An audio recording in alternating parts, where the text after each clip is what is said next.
Thank you, sir, for doing this. Mr. Keith Lawson, how are you feeling today? Feeling good. Thank you for having me. It's a great opportunity. Yeah, I really want people to hear your story. You have your book out, The Man Behind the Curtain, correct? Yes, I do. The Man Behind the Curtain.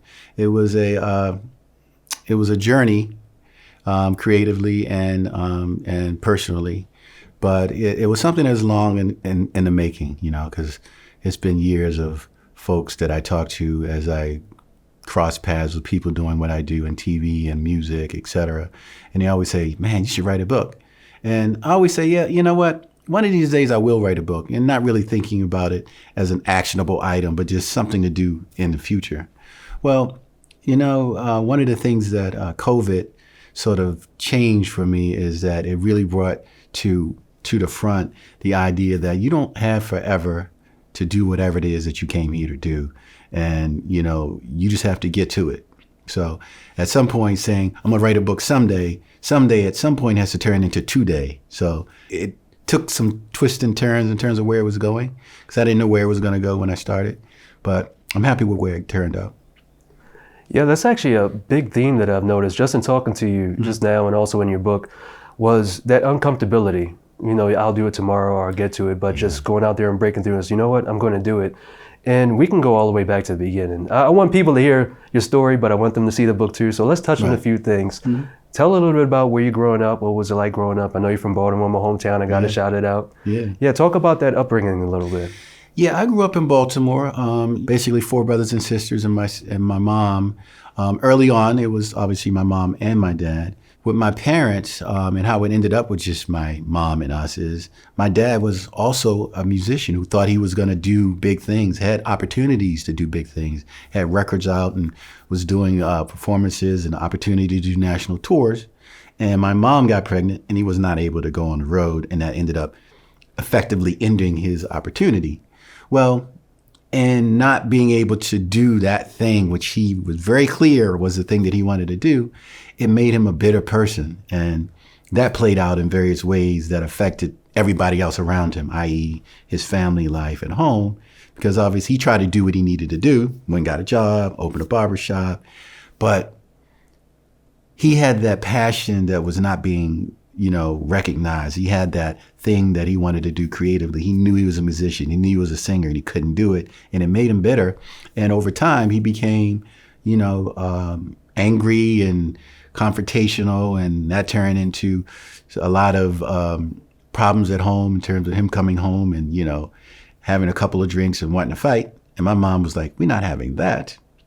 And eventually, after one particular incident where he came home after a hard week and was probably stressed out about seeing his life living outside of his window, because where his barbershop was right across the street from the Royale Theater, which is where all the stars came through, the Cab Callaways and all those folks to perform. And he's looking like, that's supposed to be me. So if you can imagine knowing what you wanted to do, but you're having to do something just to pay the bills, and you're looking out your window at that life that you think is yours. So it made him, at the end of the week, he would have a couple beers, he'd come home, he'd be, wanting to fight. So we eventually just packed up and left, and we struggled until we got it, faked it until we made it, as you say. So it wasn't easy. It was a struggle through. We had it rough. Like we used to play Russian roulette with the utility bills. You get 4 bills, you can only pay 3. We would shuffle to see which ones would get paid. Is it the water? Is it the light? Is it heat? So, it was a struggle. So for me, I always say my imagination was greater than my circumstance. So my circumstances would tell me there was no way I was getting out of this. It was poverty, it was drugs, it was, rough neighborhood and all that. But throughout that space, I could see a space way down the line. Didn't know how I was going to get there, but I'm like, this isn't, this is just where I am. This is not where I'm going to be. This is something I got to pass through to get to where I need to get to. So, luckily, the cards played themselves out, and I put in the work academically, et cetera, to get to college. And then after that, I was able to do, other things that I never thought would be possible. Let's talk about that journey. I think a lot of people that are pursuing the entertainment industry, especially from like a city like Baltimore, don't really understand the importance of education. What was that for you, like going to college? How important was that in the people that you met there? Right. So You know, I've always been curious. You know, I'll just say that. I've always been curious. My imagination was insane. I mean, folks growing up in my neighborhood would tell you I was weird. That's their perception, but that has turned into what I end up doing, which is reaching into creativity, unafraid and being uncomfortable, but with where it's going to land, but just firing off those shots. But when I was coming up, and especially dealing with domestic violence at home, like I said, my dad would come home like a storm, a tornado, and we would all just retreat to our areas and basically try to act like we were asleep. But a lot of times when things were happening around me that were either uncomfortable or whatever, I would just retreat into my own world, which was I'd be in my room. I would be playing with my cars. I'd be talking in my cars and, all of my toys. And even to the point at school, like when I went to school, if things were happening and kids were, running around and making noise and doing stuff while the teacher was trying to teach, or we were supposedly doing a lesson, I would cover my ears. I'm like this. So I developed the habit of actually covering my ears when I read, just because I would just shut out the whole world. And I would just delve into this world of imagination, which was whatever I was reading. I became a voracious reader. I've read anything I could get my hands on. How that has affected me long term is that, I was able to imagine a life without really seeing a life. I didn't have any role models like that I could, use as examples. So I was good in science, math, and I figured if I do this, I could be an engineer. Straight down that path, which is how I ended up at Baltimore Polytechnic Institute, which is Poly for the folks in Baltimore. Great school. It really taught me how to think, not necessarily what to think, but how to solve problems. So a lot of people don't understand with engineering, which is what the focus was for me, it really teaches you how to solve problems. It's not necessarily about the engineering, because I know a lot of folks who study engineering and don't do that for a living. It really taught you how to solve problems and how to think about things and come up with, it's not you could do 1, 2, 3, 4, and that's the answer. It's various ways to get there. Use this principle, use that principle, use this theory. As long as you could prove the steps, it was about the journey and the steps to get to an answer, not necessarily going, this is the answer. Because if you could write down an answer and you wouldn't get the problem right, you had to say, how did you get to that answer? Because that's the rest of the score, as you know, you went to Poly. So when I applied for college, I applied to MIT, Cornell, Virginia Tech, University of Maryland. Those are only 4 schools I applied for. I got into all 4, which is amazing. When I got to University of Maryland, my thought was that nobody knows me here. Here's an opportunity to just create a persona that I want to present to the world. Because before, as I said, I was super shy and introverted, and like my friends thought I was weird. I'm like, you know what? I'm just gonna blank slate. I'm gonna wipe the slate clean and do whatever it is I want to do, meet people and whatever. So as I got there, I started to find my people, other people who were like-minded, other people who were creative and smart, but also liked entertainment. Like I would be studying for a thermodynamics exam and, trying to do a mixtape as soon as I got finished. So it's like these things that didn't necessarily line up.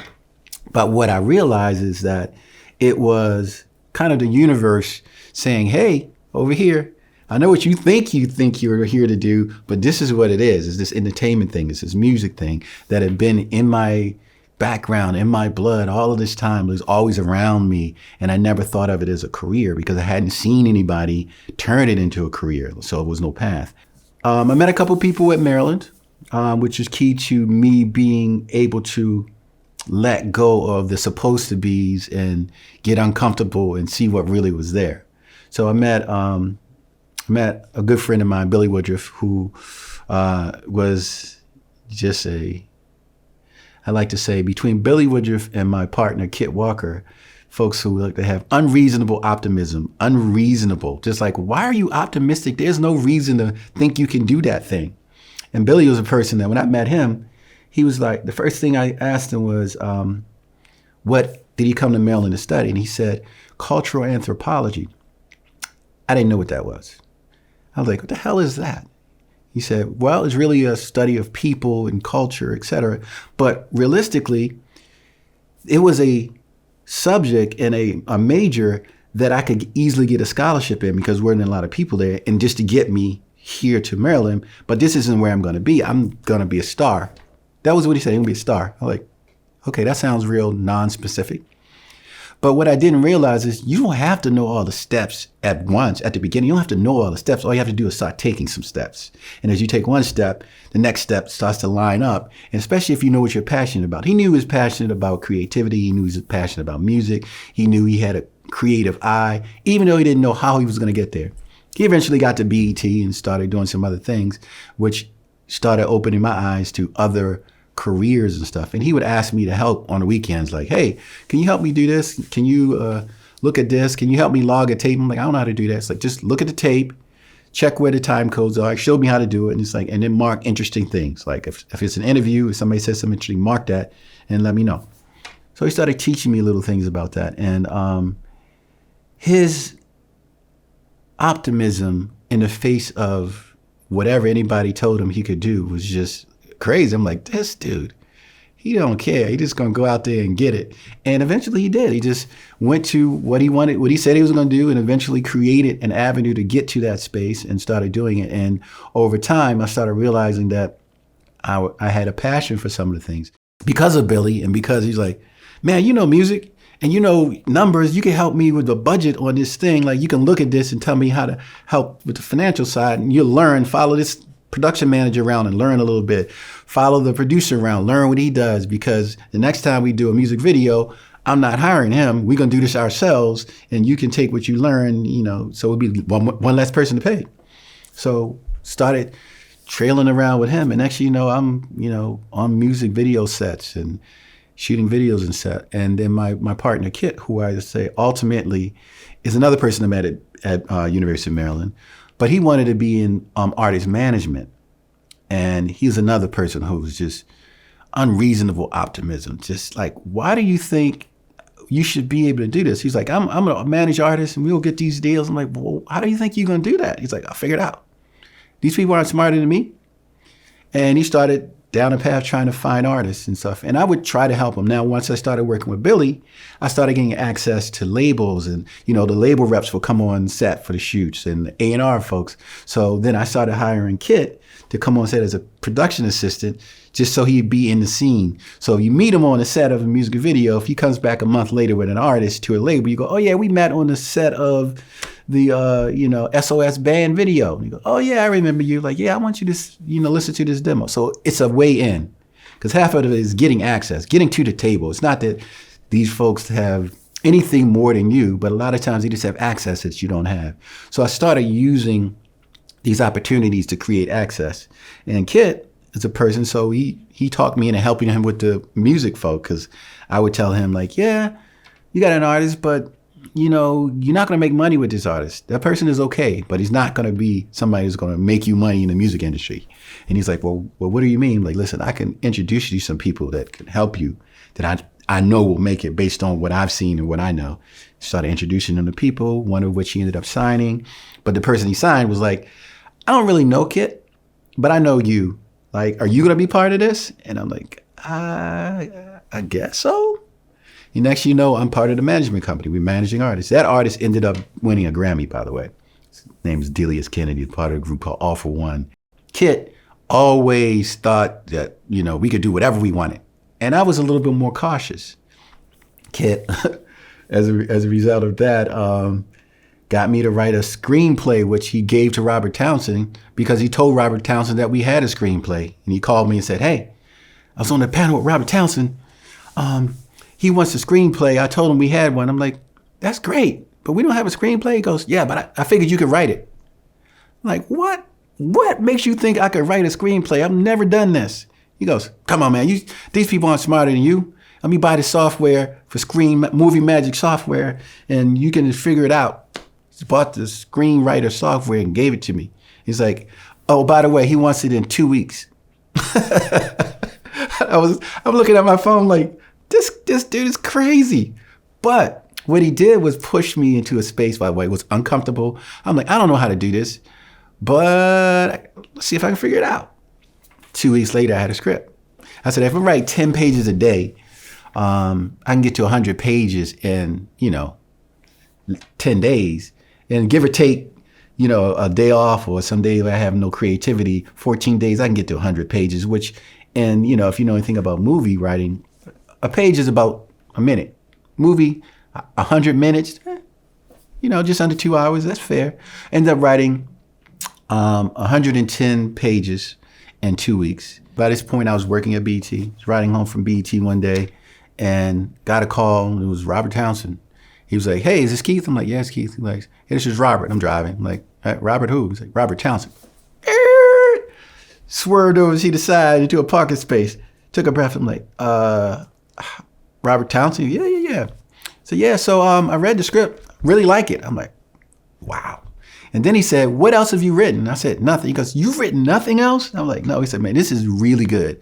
I really like it. I think it was a comedy. It's like, it's really funny. I think take these sections, punch it up, get back to me in 2 weeks." I was able to, punch those up. I immediately went home and started writing, punch those things up and send it back to him. And he was in. He was like, "I love it. I'll direct it. I'll produce it." And that would have never happened had Kit not been unreasonably optimistic about what I was able to do, what we were able to do, and so forth. So he's always been someone who pushed me to a space of being uncomfortable and trying new things that I never thought I would do.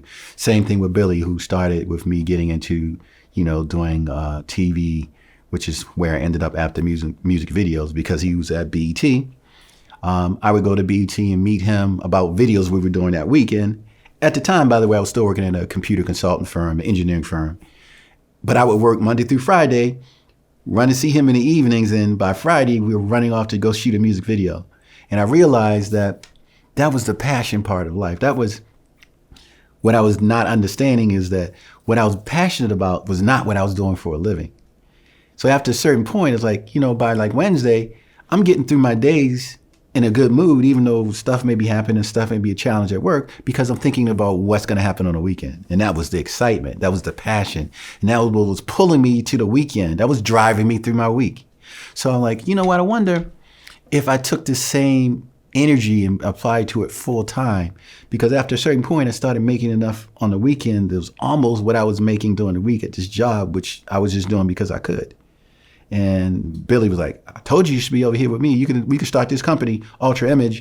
It'll be me, it'll be you, it'll be the other Keith." There's another guy named Keith who was a producer, and Sunita. And we'll start this company, and we'll just put that same energy. We got to work hard. Now we're working for our own money. So if we make a mistake, that's money out of our pockets on the profit end. So we just went into full bore. He was never worried. I was worried. I was uncomfortable. I'm like, "How are we going to do this?" He's like, "We'll figure that out." And, eventually we did. So that's a big part of it. So Billy became a big part of that story. Kit's a big part of the story. I talk about them in various sections in the book, because Billy was my film and TV guru. And Kit was that voice on my shoulder, like, "We can do this. We can do this. We can sign this group. Here's a group. We can do this ourselves. We don't need these other people." So between the two of them, this started pushing me. And then later in life, once I was at BET for a while, I got another mentor, Louis Carr, who's the president of media sales at BET, and up until recently was my direct boss, because I was senior vice president of the ad sales group. But he's a person who always says, like, all growth happens in a space of being uncomfortable. And just breaking it down to a simple analogy is, when say you want a really juicy fruit, right? The juiciest fruit is always on the furthest end of the vine. And if you're at a tree, if you're on the tree hugging the trunk, you can't reach it. You got to climb out. You got to get out, take some risks, go out, as they say, on a limb. You got to go out on a limb to get to the best fruit. If you have a dream about something that you want to do, and I say this when I mentor people, if your dream doesn't make you uncomfortable or doesn't scare you a little bit, you don't have a big enough dream. Got to dream bigger. Like, if it's something you can think of that doesn't make you like, "I know I can do that, this is what I'm going to do," then you got to push yourself harder. That means you just settling for what you know you can do versus what there really is for you. So you got to break through a space of being uncomfortable in order to grow. That's been how I've approached my career. Happenstance early on, but purposeful later. And, if you get too, like people say, you just got too comfortable, people will pass you by. If you're in the number one slot and you're comfortable in the number one slot, you won't stay there long. You be in the number one slot, get uncomfortable, try to figure out what's next. Don't figure out what you did to get here, because what you did to get you here is not what's going to get you there. So you got to do some more things, like add some more stuff, get uncomfortable, and continue to grow. So let's talk about that moniker that sort of came upon you, the man behind the curtain. Okay. Yeah. So the man behind the curtain, that name was just a perfect name for this book because, as I mentioned, I'd always said I was going to write a book eventually, right? And over my years in both music and in TV and music videos and, slightly in film, there have been so many people that I've come in contact with, I've had some access to, I've either guided, gave a hand to, connected with somebody else or whatever, that people have no idea I've ever worked with. So, my barber, I have a barber that I've had for probably 20 years, Wester Barber. We were sitting in his shop one day and I looked at an Essence magazine and it had on the cover was Ananda Lewis, who was, someone that I managed, actually basically discovered. I mean, I don't need to discover a person because she was already a person, but I met her. She was not on TV nationally. She was at Howard University as a student, and I just saw something in her, and I thought I could probably do something with her. At the time, Kit Walker was my partner in the management company, but we only have music artists. We know anything? Well, he's like, we don't know anything about, on air town. I'm like, dude, we can make money. This girl's a star. I can see it. I don't know how we're going to get there, but you were always trying to tell me we can do anything we want. And these people are not smarter than us. And this time he and my other partner, John Hinkson, who had joined us later, was like, all right, well, we're going to trust you, but we'll figure it out. So we elbowed our way in. I actually brought her to auditions. They had her sit at BT in the lunchroom until there was an opening because they kept saying, no, only people that we've invited. And they had invited somebody that didn't show up. And they had half-hour windows. So I'm like, well, there's a half hour right here. The crew's sitting there. You're there. There's nobody in it. What harm could it be? Got her in there. She killed it. Got the job. Well, when I picked up this magazine, because by this point, she had hosted Teen Summit, had been one of the most popular hosts there. She'd done specials for BET. She eventually went to MTV, was a VJ at MTV, got her own talk show on King World, King World's the biggest syndicator, period, for talk shows and stuff. That was all amazing. Pick up the magazine and I'm reading it, and the person interviewer asks, how did you get your start? She says, well, a friend of mine told me about an audition at BET for Teen Summit. So I went, I did the audition, I got the job, the rest is history. Well, it's a super oversimplified version of what actually happened if you know the story, which is I found her on the campus of Howard University doing something else. I searched for her for 2 months. I finally connected with her on the set of somebody's music video. We did all this stuff to get her the job. My partner and I, you read this story, there was no mention of me. Not one. And Wes, the crazy barber, says, Dad, Keith, isn't that your girl? Isn't that one of your people? I'm like, yeah, I'm trying to laugh it off because we're in a barbershop full of people. He's like, yeah, man, she ain't say nothing about you. And I'm like, yeah. He's like, yeah, you really the man behind the curtain. And when he's laughing, I'm laughing, but it was like a stab. I'm like, you know how much I sacrificed and what we did to get her to that spot and then not to be mentioned at all. And then at that point I said, I wonder how many other people that we have worked with, made deals for, managed or guided or whatever that people don't know. So I started thinking about it and I started counting. And when I got to 13 stories, I'm like, oh yeah, I got a book. So that was the real impetus between the man behind the curtain. And it's interesting and it's almost like what my life was like too when you really, because it's a double entendre because it's about how I've gotten a career of 30 years doing big things with big people that people don't know I had anything to do with. So it stuck. It made sense, and it applied to both aspects of the story because, as I've talked about, it's entertainment stories, but it's also autobiographical. So it's really just how I've navigated this whole thing and found what it is that I'm supposed to be doing in this world, at least at this point. Maybe there's more later, but right now, this is what I'm supposed to be doing. Before we actually started the interview, you're talking about it's one thing to go through life and to do your things, but it's another thing to find your purpose in life. Yeah, and I think there's a strong message to just people just living their lives may not be super happy. What do you say to those people? Like when you see them or when they see this? Well, I'll say this. I have 2 quotes in the book that are important. One is from Mark Twain. It says, The two most important days in your life are the day you were born and the day you find out why. And I've heard that before, but in this instance, when I really started to think about it, I'm like, wow, that is so, that like, even saying it right now, still I feel energy from it. It's like, because the moment you find out why you're here and you start to sort of lean into what that purpose is, your whole life is different. Like the opportunities start happening, doors start opening that you never knew were there. It's because the energy that the universe has been putting out. Like for me, like I said, I grew up around this music, around this entertainment, ignoring it the whole way. My dad's a singer. My cousins were, had a singing group. I used to watch them sing. I used to sneak around and try to play their instruments.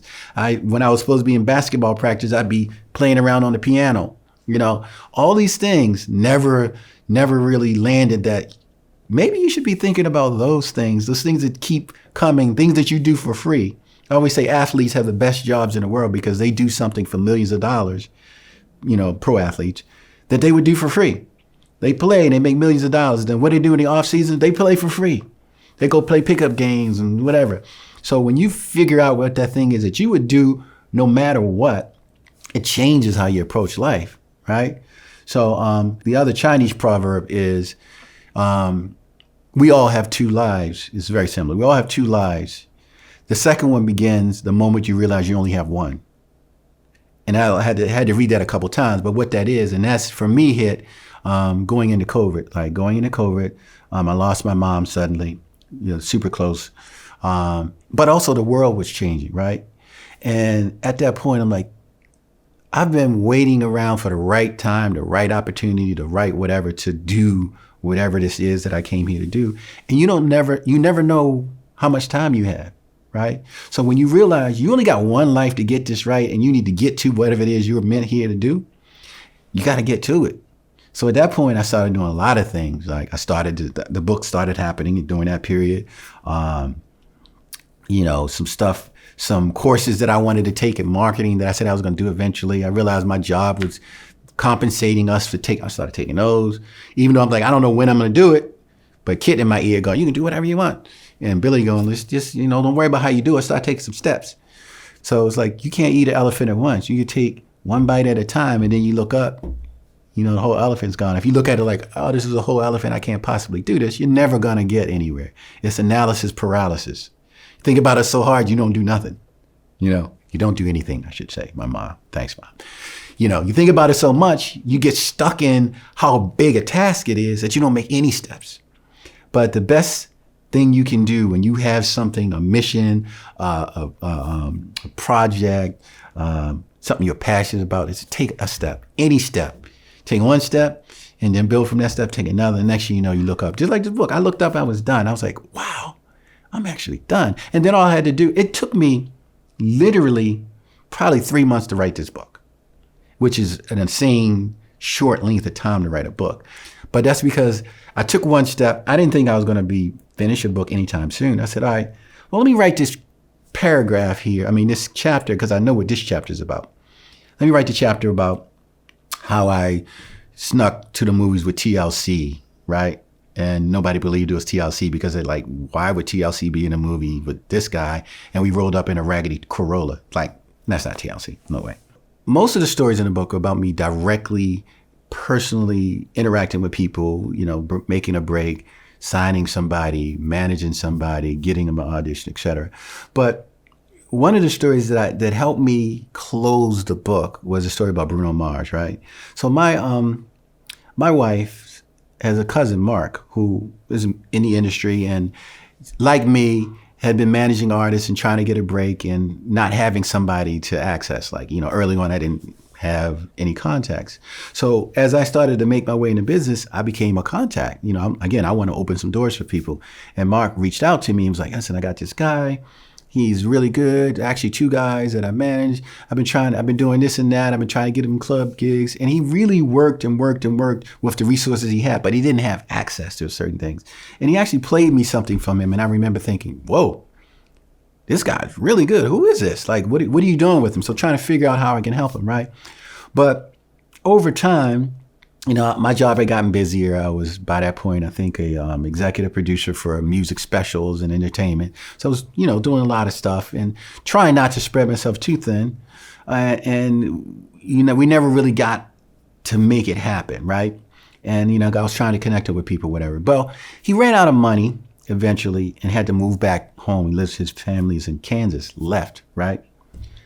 6 months later, about 6 months later, I was working on a show called Rift the Runway for BT. And that show was about mixing fashion and music. So it was a fashion show going on, but there's people on stage performing. Really cool concept. And I was working, I said, as an executive producer special. So I was doing interviews. Nicki Minaj was there and all these people were there.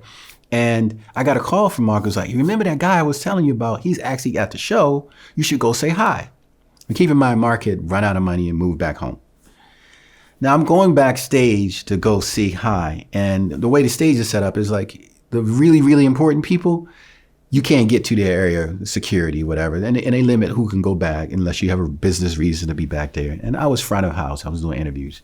But his room was right there. It's like, his room's right there. I go back there. On the door, it says Bruno Mars. Bruno hadn't had a song out yet. But I never got to see him. I was going to talk to him. And then I got called on my walkie headset. Had to go back out front and deal with something. Well, he ended up performing. He was great. Month later, Nothing on You with B.O.B. comes out. It's a *1 smash. From that point on, Bruno Mars's next song was Billionaire with Travi. After that, solo deal, best new artist, Grammy. He's the Michael Jackson of this generation almost, right? Well, Mark never got the benefit of any of that. He quit because he ran out of money. So I don't know what he would have done differently. But the story here is that you never know how close you are to really breaking through until you break through and you look back and go, whoa, I almost quit. I was that close and I almost quit. So one lesson that I said is like, don't stop 2 steps short of your blessing. Like when you know what it is you have to do, sometimes you have to believe in yourself beyond any rational reason to believe in yourself. The thing I say there is, and it's really tying up the whole themes of the book, is you never know how close you are to making it until you actually break through. So hopefully you don't stop 2 steps short of your blessing. Like keep grinding until you can't grind no more. You know, obviously you got a family like my dad. I got to take care of my family. Maybe there was another way he could have still done music on the side or whatever. I don't know what that is. I don't know how that story would have changed, but the bottom line is you have to do whatever it is that you can to keep pushing that dream and pushing whatever that passion is, and don't stop 2 steps short of your blessing. I don't know a better way to end it. Thank you, sir, Keith Lawson. I really appreciate you. Man Behind the Curtain on all platforms. I downloaded, you go home, download it as well. And thank you for sharing your story. Absolutely. Thank you. Take care.